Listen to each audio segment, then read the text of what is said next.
Queridas irmãs, queridos irmãos, que Jesus nos ilumine, nos ampare, hoje e sempre.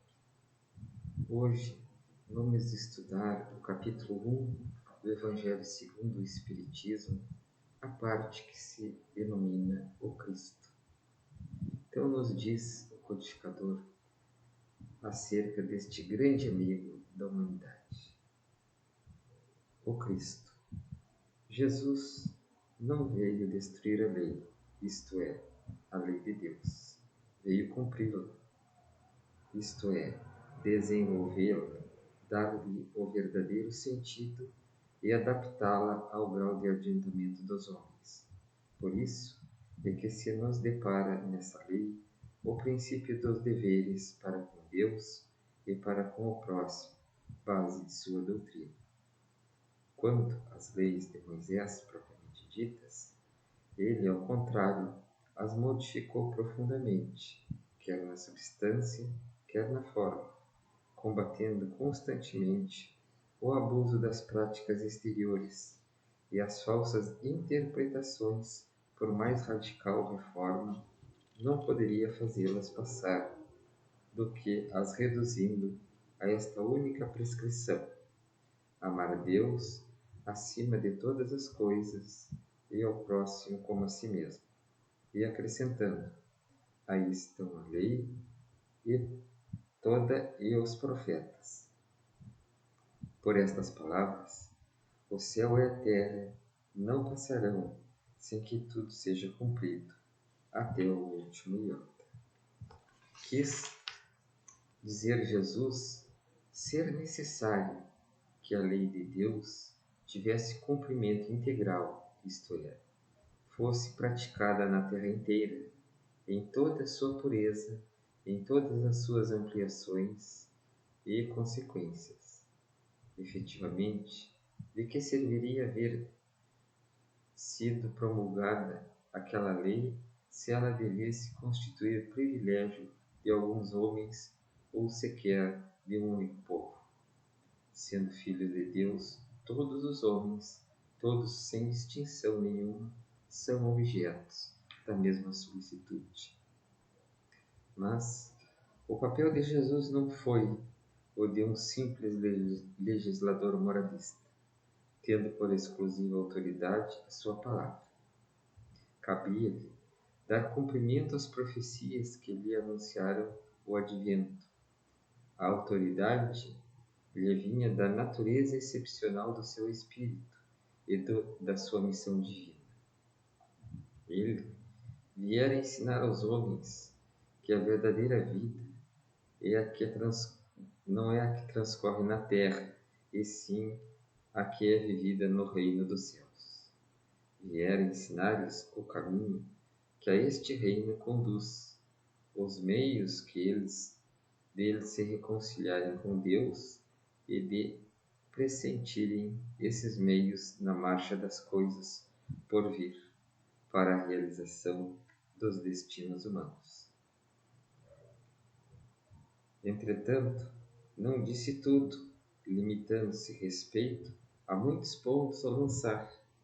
O germe de verdades que, segundo ele próprio o declarou, ainda não podiam ser compreendidas.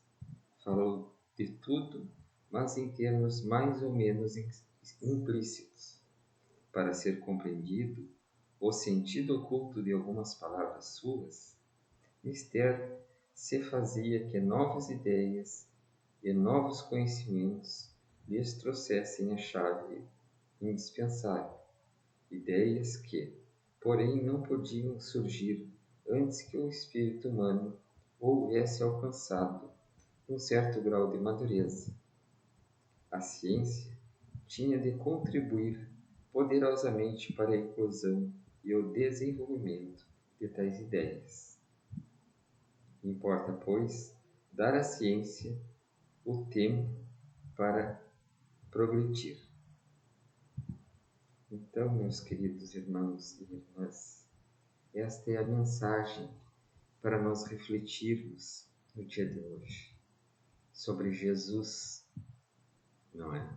600 anos antes de sua vinda, surgia na terra Moisés, trazendo os 10 mandamentos, as 10 regras básicas para o ser humano progredir e viver em harmonia.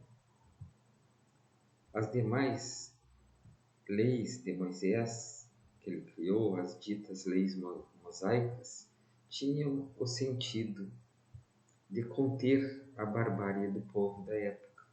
Então ele tinha que combater as práticas exteriores, os ritos, os cultos, não é? Então tudo isso Moisés teve que criar para controlar o povo naquela época, sendo que as leis de Deus, as leis divinas, restringiam-se apenas aos 10 mandamentos, que são justamente a base do que Jesus nos ensinou, do que Jesus nos trouxe, não é mesmo? Então, quando chega Jesus na terra, diante da promessa de um Messias que viria trazer a salvação e que o povo erradamente imagina ser um grande guerreiro, um grande líder material, vem Jesus na sua mansitude, na sua amorosidade, trazendo ao ser humano a mensagem de amor, de perdão, de solidariedade, de fraternidade. Todas essas ideias já contidas inicialmente lá nos 10 mandamentos de Moisés. Mas Jesus, ele traz estas mensagens, essas informações de maneira muito superficiais, acerca especialmente do mundo espiritual. Então ele se limita ao conhecimento e à intelectualidade do ser humano da época, deixando para o porvir a verdadeira compreensão das suas palavras. No entanto, o sentido da sua mensagem, no que se refere ao amor, ao perdão, à fraternidade, à solidariedade, desde o início foram coisas, fatos, que ficaram bem claros para o ser humano. O que Jesus deixou implícito seriam os aspectos científicos e até mesmo filosóficos da sua doutrina, que viriam a surgir mais tarde, quando a humanidade estivesse mais preparada, mais madura, que a ciência tivesse evoluído a ponto de compreendê-las. Então é nesse sentido que Jesus nos coloca certas mensagens, certos ensinamentos que na ocasião não são muito bem entendidos e que com o advento da doutrina espírita, que é o Consolador prometido por Jesus, acaba por nos esclarecer o aspecto mais profundo, mais espiritual da doutrina espírita, com o advento do Espiritismo. Então vamos nos utilizar deste grande amigo, destas suas grandes lições, dessas suas recomendações, para colocarmos a nossa vida no rumo da felicidade, da generosidade, do trabalho, do amor. Todos nós procuramos estas coisas e tudo isso encontra-se num aspecto espiritual da vida. Muitas vezes nós confundimos esta questão da felicidade com coisas materiais e não é assim. Precisamos compreender que no momento que passamos, que a humanidade passa, é um momento muito pequeno, é um momento curto da nossa trajetória ao rumo ao infinito. Então nós precisamos nos desprender da materialidade da vida, conhecer estes sentimentos que nos elevam ao mais alto e praticá-los, sobretudo, em nós e para com os nossos semelhantes. Então, que cada dia, cada momento em que vivemos, cada experiência a que venhamos passar no nosso dia a dia, tenhamos sempre em nossos corações este grande amigo chamado Jesus. Vale a pena segui-lo. É somente através dele que chegaremos ao Pai.